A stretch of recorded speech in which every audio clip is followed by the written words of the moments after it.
Meu caro Paulo Portas, Presidente do CDS-PP e Vice-Primeiro-Ministro, um cumprimento também caloroso à doutora Teresa Moraes,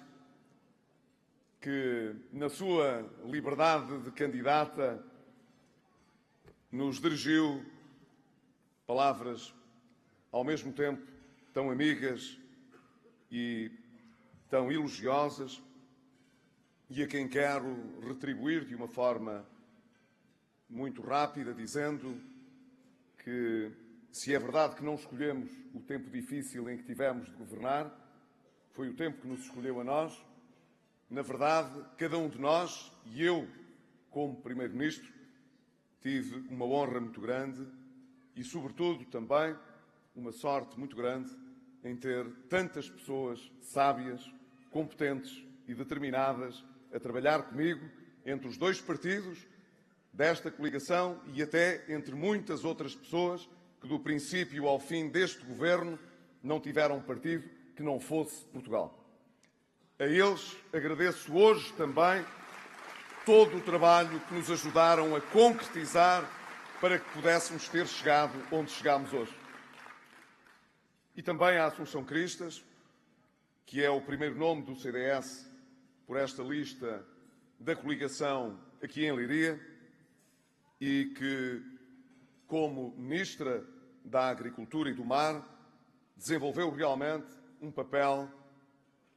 impressionantemente importante para que Portugal, nestes últimos anos, tivesse oferecido aos agricultores portugueses, à economia portuguesa, a possibilidade de investir, inovar, reinventar-se e estar a dar cartas em toda a Europa, numa Europa que tem uma velha política agrícola comum, que nós conseguimos, em Portugal, reinventar e acrescentar futuro. Obrigado também, Assunção Cristas, por todo esse trabalho nesta nossa grande equipa. Cumprimento todos os outros candidatos e, na pessoa do nosso Presidente de Câmara em Pombal, o Diogo, cumprimento todos os outros Presidentes de Câmara do Distrito, autarcas que aqui estão, que deram também nestes anos um contributo muito relevante para que todo o país preservasse a coesão social e vencesse as dificuldades. Mas quero cumprimentar todos nesta sala, sem qualquer distinção, gente mais nova, gente mais velha, pessoas que estão seguramente a exercer um direito inalienável, que é o do maior dever cívico e de consciência cívica que se pode ter quando se aproxima um momento de escolha que tem consequências muito importantes para todo o país e por muitos anos. É realmente um tempo histórico aquele que vivemos nestes anos e é um tempo histórico aquele que temos à nossa frente. Ao longo desta campanha tenho recordado as circunstâncias extraordinárias com que iniciámos o nosso mandato. Já muito foi dito, não é preciso voltar a recordar aquilo que foi o choque tremendo com a realidade que sofremos em 2011, depois de tantas distrações, de tantas manobras de diversão, de tanto faz de conta que, como um biombo muito grande, ocultou as políticas erradas, as decisões incorretas que o país pagou em 2011, em parte pagou nestes anos, e se é verdade que já estamos a amortizar a dívida e que mais dívida iremos amortizar para o futuro, nunca nos esqueceremos da dívida que seremos obrigados a pagar no futuro e que apenas vamos pagar porque foi irresponsavelmente contraída numa altura em que devíamos ter tido comedimento, segurança e, portanto, pensado mais no futuro do que se fez no passado.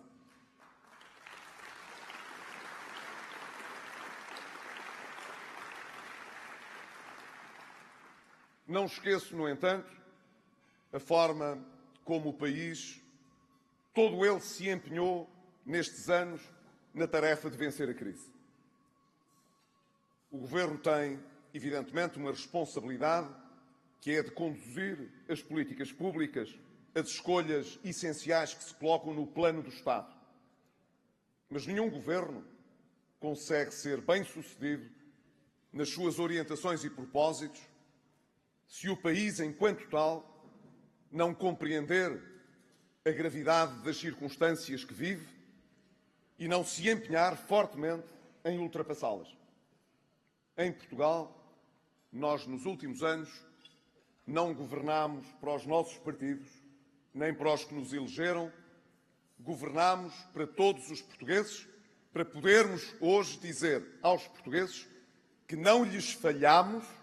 que não falhamos a Portugal e que Portugal não falhou no seu objetivo de ultrapassar e vencer a crise, fechar o memorando e olhar hoje para o futuro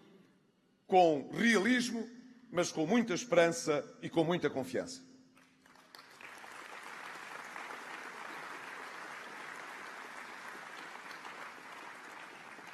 Podemos, portanto, dizer aos portugueses que sabemos bem que não foi fácil, temos uma noção exata, como dizia o Dr. Fernando Nogueira na mensagem que aqui foi transmitida no começo deste jantar, temos uma noção exata da penosidade que para muitos portugueses representou o programa que tivemos de cumprir, mas sabemos hoje que os portugueses, quando olham para esta sua própria experiência, mas quando olham para outros países europeus que passaram por dificuldades parecidas ou próximas, hoje sabem que, independentemente das simpatias políticas, da cor partidária dos governos que enfrentaram situações desta natureza, na verdade, o realismo se sobrepôs à retórica e que os governos, em todo o lado, tiveram de fazer o que era preciso para vencer as dificuldades. E aqueles que hesitaram e que não conseguiram a estabilidade que nós conseguimos, pagaram um preço muito elevado por não terem preservado as condições que lhes permitiriam ultrapassar mais cedo as dificuldades. E por isso, os portugueses hoje sabem que aqueles que retoricamente se apresentam ao país explorando as dificuldades, a desgraça, que muitas vezes estiveram na origem das suas próprias decisões, têm do lado dos cidadãos em Portugal uma avaliação negativa. As pessoas sabem que quem tivesse estado na nossa posição, quem, como nós, se recusasse a desistir, quem, como nós, acreditasse que valia a pena enfrentar as dificuldades e vencê-las, quem estivesse nessa situação, se quisesse obter os mesmos resultados, teria de fazer o que nós fizemos. Os portugueses sabem, por isso, que não tem nada de mal preferirem hoje aquilo que deu certo. Estranho seria que preferissem hoje premiar aquilo que provou no passado estar errado e estar na origem de muitos dos problemas que temos, com sacrifício, vencido a cada ano. Agora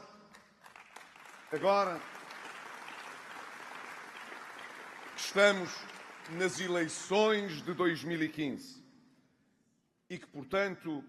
podemos projetar para o futuro a nossa visão, a nossa vontade, a nossa escolha, podemos fechar bem o balanço destes anos, dizendo que a sociedade democrática portuguesa foi posta bem à prova, como talvez em nenhuma outra circunstância em 41 anos de democracia, que mostrou que os seus alicerces democráticos eram realmente sólidos,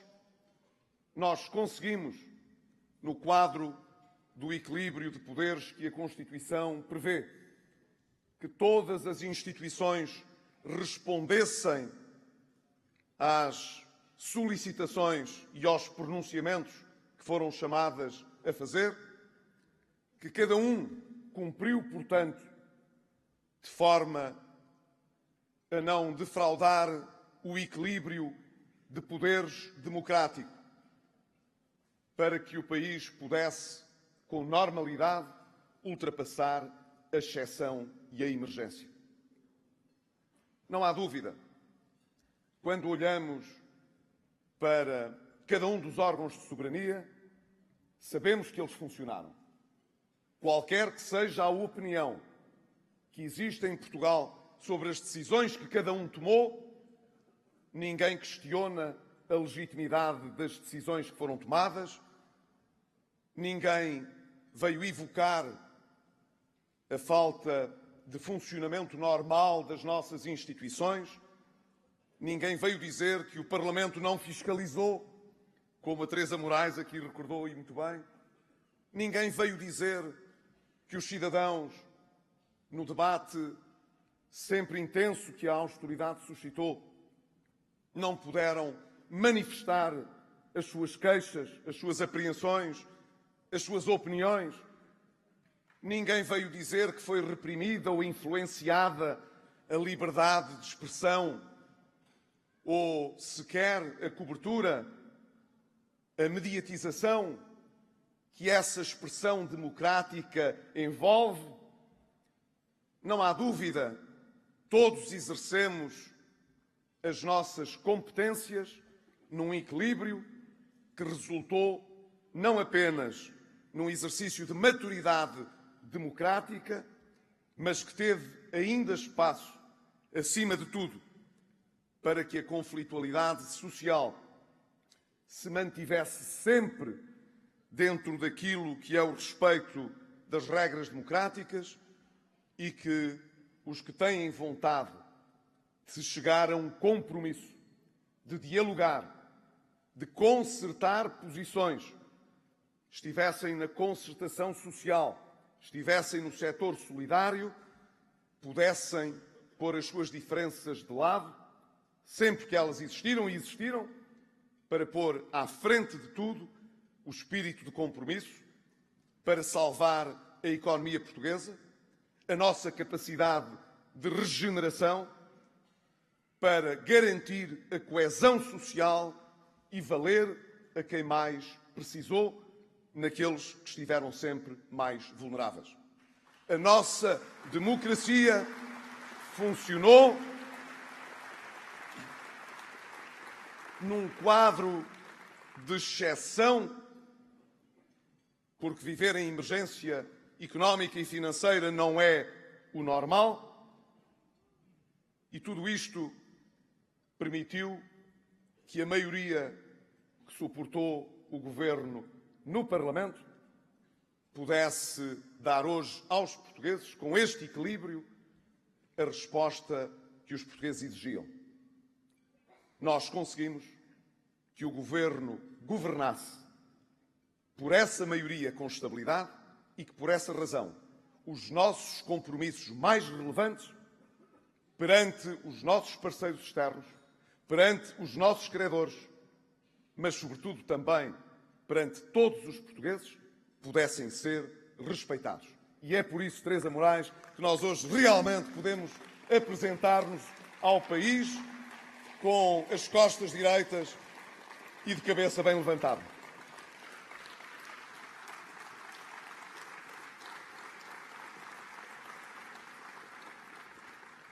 Como já tive a oportunidade de sublinhar noutras ocasiões,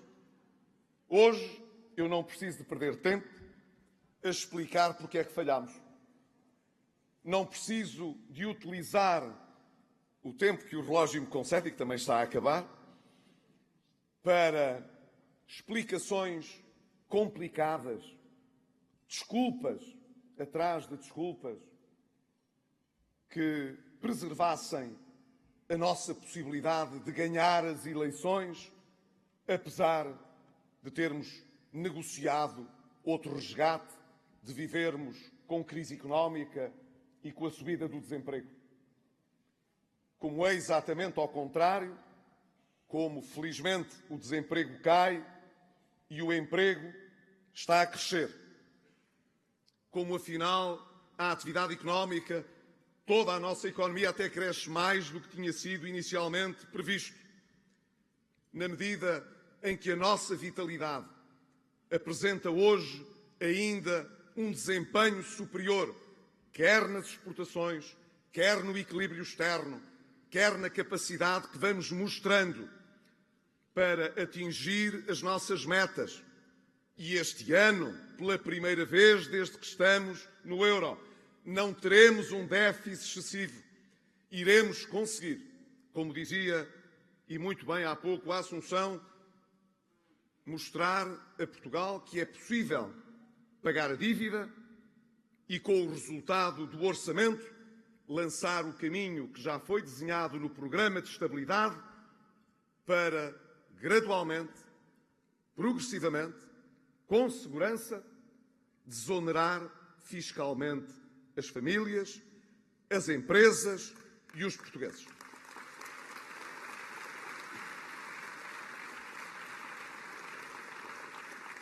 Agora,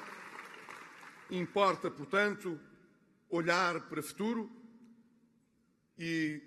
projetar no futuro não apenas a continuidade desta recuperação,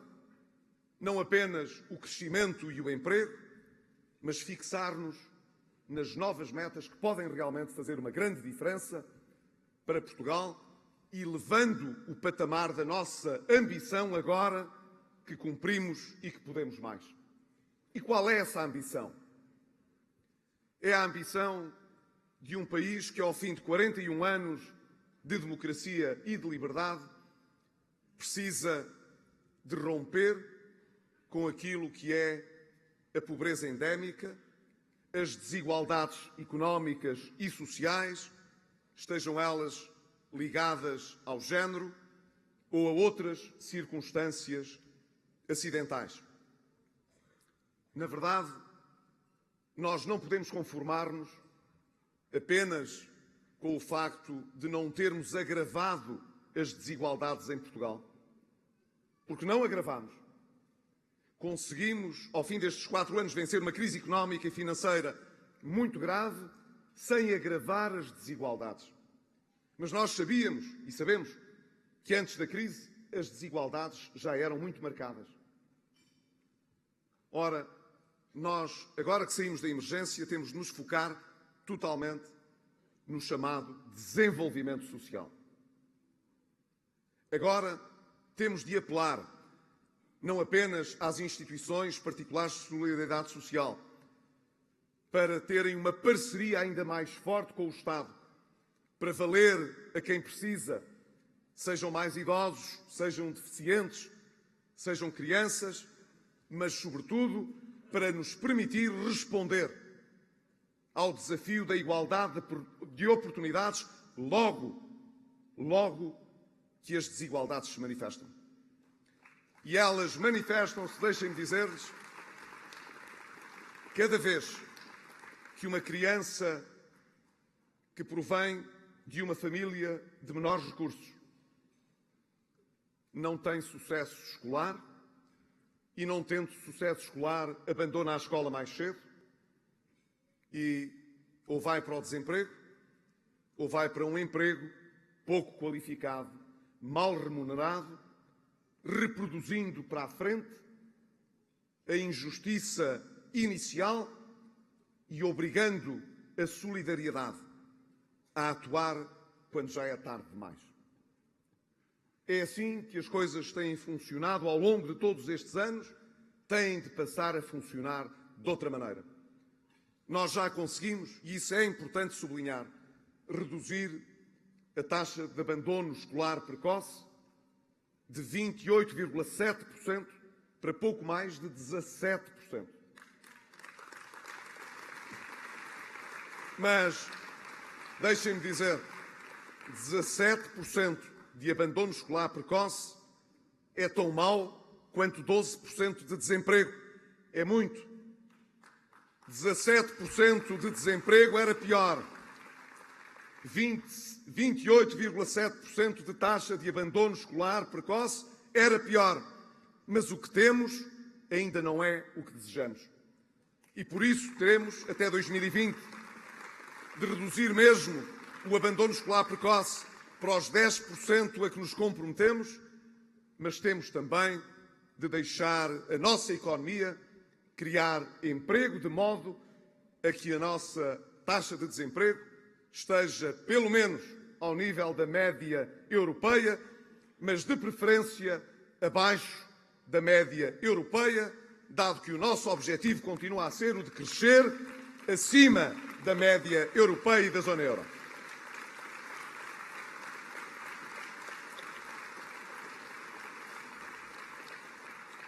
Queremos fazer este caminho de reforço, portanto, da nossa resposta social, do combate às desigualdades, em simultâneo com outro desígnio nacional, porque é um desígnio nacional, não é partidário, não deve sequer ser desta coligação. É o desafio da natalidade. Nós precisamos de ter uma sociedade mais dinâmica, que projete um futuro com mais abertura à globalização, ao mundo, mas também uma sociedade que possa projetar os seus valores no futuro através dos seus jovens. Hoje fazem-nos falta mais crianças em Portugal, fazem-nos falta mais jovens em Portugal, e isto, sendo um problema que não é só de Portugal, é um problema que nós também temos de começar a resolver nós próprios. Por isso precisamos de continuar aquilo que já iniciamos. Políticas fiscais amigas das famílias mais numerosas. As famílias mais numerosas são aquelas que protegem o envelhecimento ativo, mas também que acrescentam cada vez mais jovens e crianças ao nosso país. Por isso levaremos mais longe o quociente familiar, dando um IRS mais baixo para as famílias que têm mais jovens e que têm mais idosos a seu cargo. Por isso, queremos também, isto está no nosso programa, eu não estou a inventar à última da hora.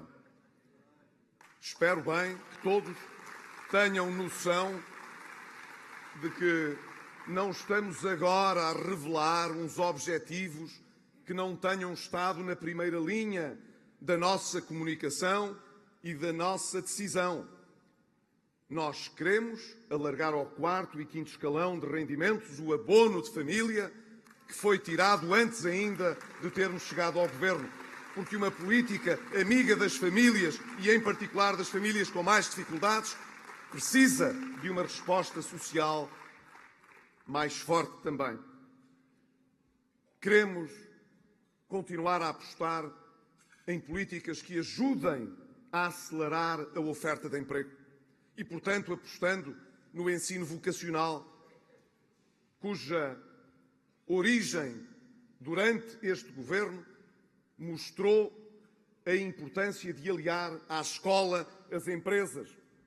Não vale a pena estar a traçar perfis ideais do que serão as necessidades do mundo laboral daqui a 10 anos, ou a 15 ou a 20. Ninguém sabe o que é que vai acontecer daqui a 10, a 15 ou a 20 anos. Mas sabemos hoje quais são as necessidades que as empresas têm para os próximos 3 a 5 anos. Nós sabemos que aqueles que são formados dentro das empresas têm hoje uma maior possibilidade de ter um emprego nessas empresas e que elas podem, portanto, expandir a sua atividade, exportar mais, se tiverem mais capacidade humana, gente que possa estar formada de acordo com as necessidades das empresas. Quem melhor do que as empresas para saber aquilo de que precisam? Já são mais de 10.000 as empresas que estão a dar formação a jovens portugueses que estão no ensino oficial português ao nível do ensino secundário. E são empresas a quem o Estado não paga para dar informação. São empresas que percebem a importância de poderem contribuir para a formação dos seus futuros trabalhadores e, portanto, de poderem investir elas próprias também naquilo que é o seu crescimento e a sua qualidade. Quero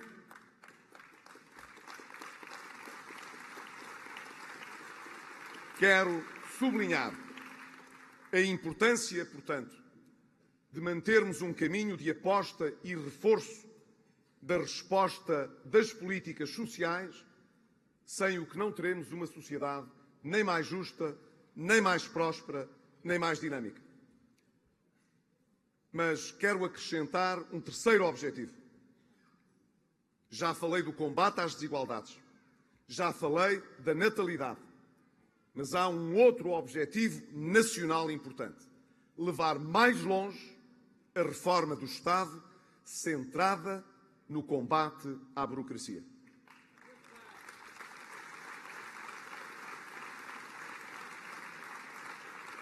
Se queremos realmente ter uma sociedade com maior dinamismo, e nós acreditamos no dinamismo dos portugueses, se queremos ter empresas mais competitivas, e nós já provamos que podemos ter das melhores empresas do mundo, que competem com as melhores empresas do mundo em qualquer parte do mundo, então não se justifica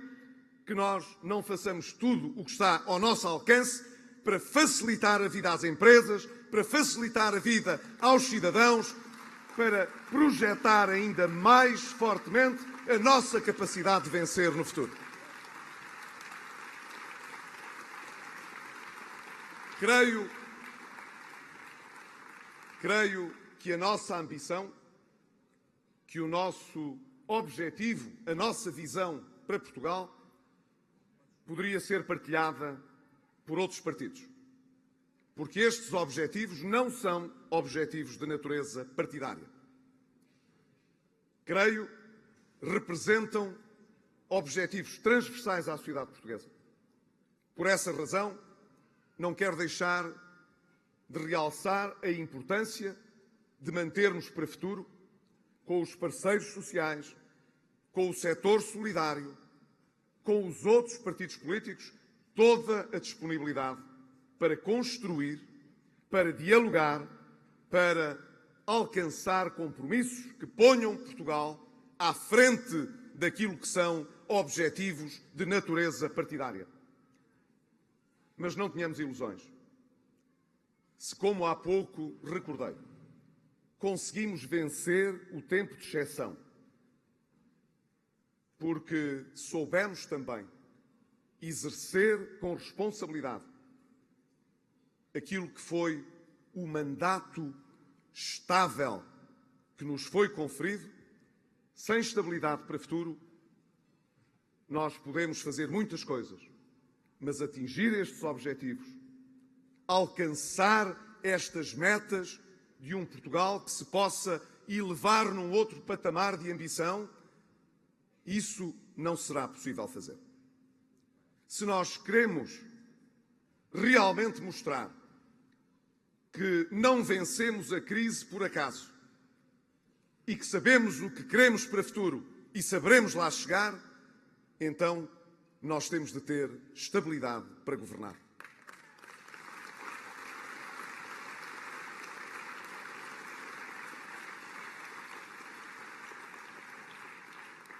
A única maneira que temos de dizer aos portugueses que a garantia da estabilidade é essencial é mostrar-lhes o que conseguimos fazer com essa estabilidade que nos deram há 4 anos. Vencemos a crise, o país está a crescer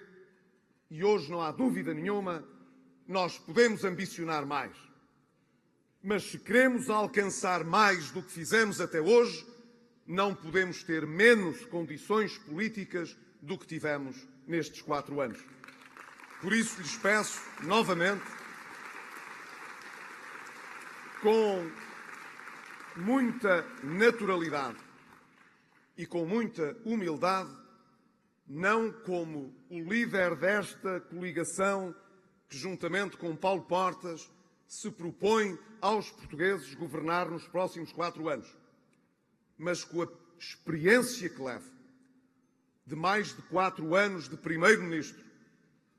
observando o que se passa nos países que são nossos parceiros, observando o que se passa à nossa volta, que se queremos vencer e queremos vencer, então temos de pôr muitas das diferenças de lado e temos mesmo de criar as condições para ser bem-sucedidos. E isso só depende da estabilidade política que soubermos criar com a escolha que fizermos nas eleições de 4 de outubro. Confio na escolha dos portugueses, porque sei que só chegamos aqui com o seu apoio e sei o que poderemos fazer com o seu apoio a partir de 4 de outubro, se eles assim o desejarem também. Viva Pombal, viva o Distrito de Leiria, viva Portugal!